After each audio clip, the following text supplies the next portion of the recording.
Namaste and welcome. My name is Namaste. Divyanshi Sharda, your host. Uh, our guest for today is somebody who actually doesn't require any introduction. She is none other than the film superstar Sushri's Pranitha Subhash ji. Pranitha ji, namaste and welcome to our show. Namaste. Nice to be here as well. We're really honored to have you here with us. So, ma'am, my first question to you is that you often celebrate the majesty of our heritage with clarity and pride. Could you kindly share with our viewers, particularly those abroad, what you find so special about Sanatana Dharma and the Bharatiya ethos?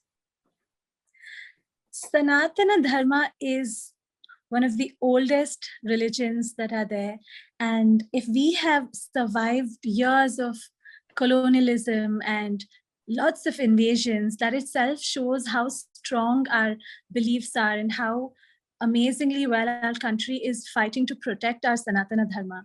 And I think today we're all heading somewhere towards modernization and westernization. And it scares me how the next generation, especially the children, they're not really taught about Sanatana Dharma. And most of them are just sort of, I think there is a sense of forgetfulness about all our rituals, our culture, our customs. And if we don't become the flag bearers of Sanatana Dharma, then who else will? So I think that's primarily the reason why I really like voicing out my thoughts or celebrating, highlighting our culture all the time. That's beautiful, ma'am, to see that there are so many people from like you from the current generation and even the ones above mine who are working so much to preserve our precious heritage. It's really heartening to witness this. So what would you say to those Indians, to rather Indians generally all across the world, about not only the importance of cultural self-worth, but also about speaking up for Bharat and Dharma in terms of taking on an ambassadorial role, even at, let's say, coffee table conversations or in school or university speeches? Right. So when I see the plight of Hindus in Pakistan, minorities, minority Hindu communities in Afghanistan, it really pains my heart. And especially because this conversation is, your question was about Indians abroad. I really think that, all of us must unite in this. And the only way we can do it is by taking on an ambassadorial role. And it doesn't have to be just me being an actor voicing out my thoughts. I think each of us should contribute in any way possible to the spread, to spread the knowledge and at least let the next generation know, and sort of everyone to own up and take up their identity of being a Sanatani very proudly. And I really think that me being an actor, I think I have that advantage where I can really either I could tweet about it, talk about it, or like this interview for that matter. And that itself helps in spreading the message of Sanatana Dharma. And I really wanted to appreciate Festival of Bharat because they're doing a great job, a great platform, and spreading these Indic thoughts and really uniting those who believe in Sanatana Dharma. That's really kind of you, ma'am, especially coming from you, a flag bearer of our traditions. It really means a lot. So, ma'am, my question to you is that how do you think during the pandemic, our Hindu traditions have helped us as a nation collectively? So Hindu Dharma has rituals and practices that we didn't know why we were practicing them all these years. But I think it required a pandemic to let people know how each of our practices had some meaning in it. Today, when I see a Kamala Harris or an Angela Merkel do a namaste, when they want to greet each other. And this is something we've been doing for centuries now. And I saw another celebrity, I don't remember who, posted about using stainless steel, utensils in there, as an eco-friendly way to prevent use of plastic. And I found it quite strange that we've been doing this for years now. And each of the practices, so Swachha, as we call in Sanskrit, is about being clean. Like there is the Swachh Bharat campaign as well.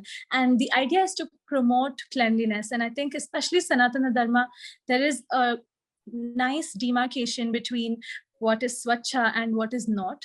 And especially in the pandemic, this has suddenly come into play where everyone wants to make sure everything is clean. So I think in every single way, everything that our Dharma has is of value, especially in the pandemic. You could also think of yoga, like if in this pandemic, everyone's not only about boosting immunity and an overall boost in lifestyle, but I think it also helps in a way that people who are quarantining can maintain a good mental state because of yoga. And that again is attributed to Sanatana Dharma. So plenty of these things, whether it's meditation, whether it's yoga, whether it's something as simple as Sukhasana. So in Sukhasana, that is the, or even half Padmasana, when you sit down and eat, people used to wonder, oh, maybe it was because of poverty in the days of yore that people used to sit down and eat.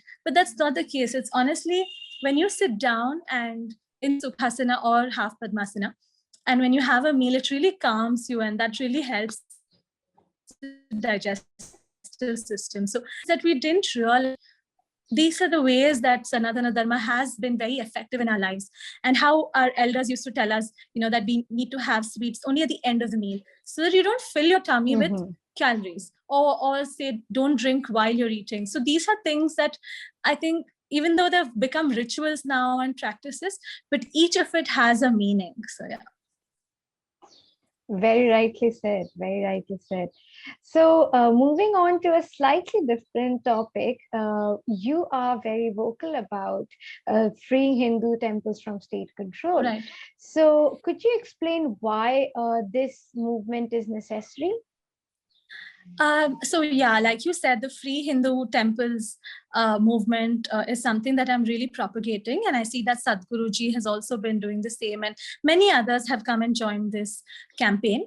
The thing is that when Britishers had invaded India, they had just come up with some draconian rules and just passed a blanket law which applied to all the other religions, whether it was Muslims, Hindus, or Christians. But the Muslims and Christians fought for their rights, and they got excluded out of that law. But unfortunately, Hindus did not do so. And because of which, there were some of these obnoxious rules that really applied to Hindu temples, where there was a lot of mismanagement of funds, misuse of funds. And to prevent these things, I think it's really important to free Hindu temples. And not that I'm against any of the government laws or rules, because honestly, I'm somebody who really thinks that the constitution or the government has come up with laws that are very relevant. But especially this one, I think that freeing Hindu temples from the clutches of the government will really help in a way that there won't be misuse or mismanagement of funds. So that's primarily the reason.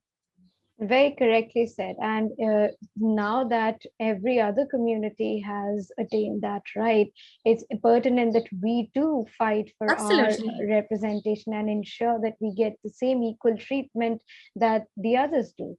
So that's a wonderful point you make, ma'am. So you are soon to make your Hindi cinema debut with a giant of the cinema screen, Ajay Devgan ji. So could you please tell us a little bit about your film Bhuj, The Pride of India, because it seems a really relevant subject given our current security challenges, as well as the heightened self-respect we have as a nation today. So Bhuj is a war film. It's about the 1971 India-Pak War, and it's about how runways were built overnight by women of Gujarat, and that's a fantastic story. But when you ask about how films, especially, I think we've really not realized how films are a soft power in this country, whether it is Yuri, it could be Razi, it could be so many films that are really telling you stories about our nation, about Dharma as well. Now you have suddenly scores of films wanting to be made on Hindu mythologies, whether Mahabharata I heard is being made, then Adi Purush about Ramayana. So there's suddenly a vast interest in this, and I really must credit the government, because whether it's construction of Ayodhya and publicizing it and making sure the entire nation pitches in and makes it some sort of a festival where we all collaborate together to build a temple. So I think these things have instilled a sort of feeling where we want to celebrate our mythology, our culture, our traditions, and also show the world, or at least our own nation, about various things of national importance. It could be just stories of, I heard Pulwama attack is being made into a film. So I really like how this soft power is being used beautifully, whether it's to promote nationalist interests or to promote our Sanatana Dharma. That's really beautiful. And I'm so happy that you are a part of these wonderful projects. Thank So, you. because that will also ensure that this project for you is something that would be completely genuine to your own interests. Yes. So that would be a true reflection of your own Sanatani spirit as well. So, ma'am, you have a thriving career, like you said, in the Kannada, Tamil, and the Telugu film industry. Could Right. you tell us how your experience as a film star drew you close to Dharma? As a film star, I think it has only added, it's only benefited me, because I think as a person, Sanatana Dharma more than as an actress, because I think acting is just a profession. It doesn't really sort of help you move towards a certain religion. But since as a person, especially my family, my father has been part of the Rashtrotana RSS, whether it was for blood donation, whether it was for various other causes. So I think from childhood, I've been taught about these things that, where I've only grown up watching them do this, and whether it is seva, social work, all that we do at Pranitha Foundation, and everything that we do is somehow centers around Dharma and its, all that it advocates. And coming to your question, I think like I said, as a person, I'm drawn to Sanatana Dharma, and as an actress, it's only amplifying my interest. It's only helping me promote my dharma in a way that it really reaches the right people. It really sort of makes people take a minute and think about how they could also become vocal about celebrating our dharma. That's beautiful to hear.